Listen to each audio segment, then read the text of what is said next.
ॐ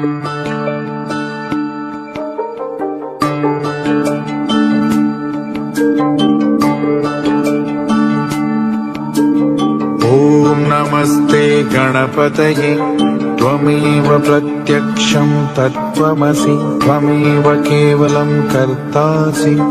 त्वमेव केवलं धर्तासि त्वमेव केवलं हर्तासि त्वमेव सर्वं खल्विदं ब्रह्मासि त्वं साक्षादात्मासि नित्यं त्रितं वच्मि सत्यं वच्मि अवत्वं मा अववक्तारम् अवश्रोतारम् अवदातारम् अवधातारम् अवानुचानम् अवशिष्यम् अवपश्चातात् अवं पुरस्तात् अवोत्तरात्तात् अवदक्षिणात्तात् अवचोर्ध्वात्तात् अवोदरात्तात् सर्वतो मां पाहि पाहि समन्तात् त्वं वाङ्मयस्त्वं चिन्मयः त्वमानन्दमयस्त्वं ब्रह्ममयः त्वं सच्चिदानन्दाद्वितीयोऽसि त्वं प्रत्यक्षं ब्रह्मासि त्वं ज्ञानमयो विज्ञानमयोऽसि सर्वं जगदिदं त्वत्तो जायते सर्वं जगदिदं त्वत्तस्तिष्ठति सर्वं जगदिदं त्वयि लयमीष्यति सर्वं जगदिदं त्वयि प्रत्येति त्वं भूमिरापो नलो निलो नभः त्वं चत्वारि वाक्पदानि त्वं गुणत्रयातीतः त्वम् अवस्थात्रयातीतः त्वं देहत्रयातीतः त्वं कालत्रयातीतः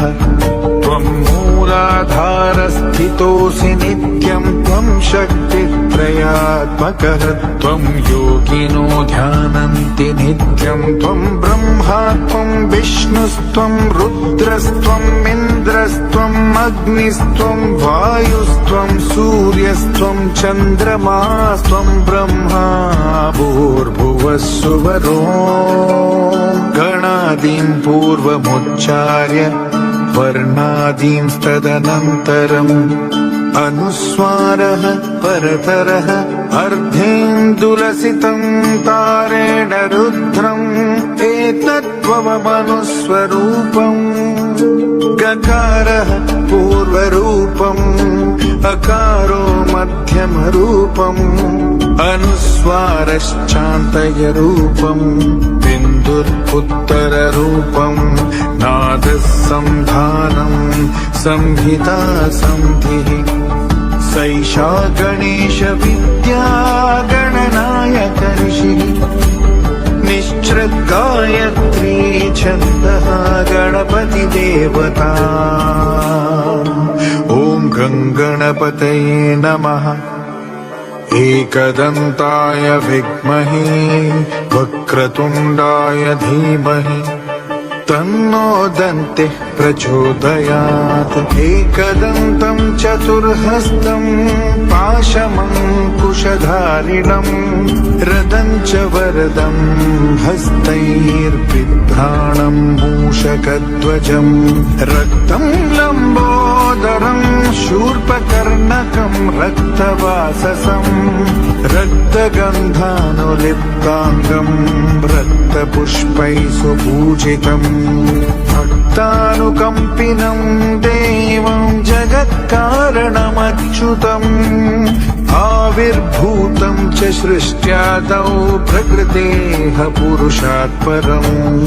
एवं ध्यायति यो नित्यं स योगी योगिनां वरः नमो व्रातपतये नमो गणपतये नमः प्रमदपतये नमस्ते लम्बोदरायैकदन्ताय विघ्ननाशिने शिवसुताय वर्धमूर्तये नमः ॐ सहना भवतु सहनौ भुनक्तु सह वीर्यं करवावहै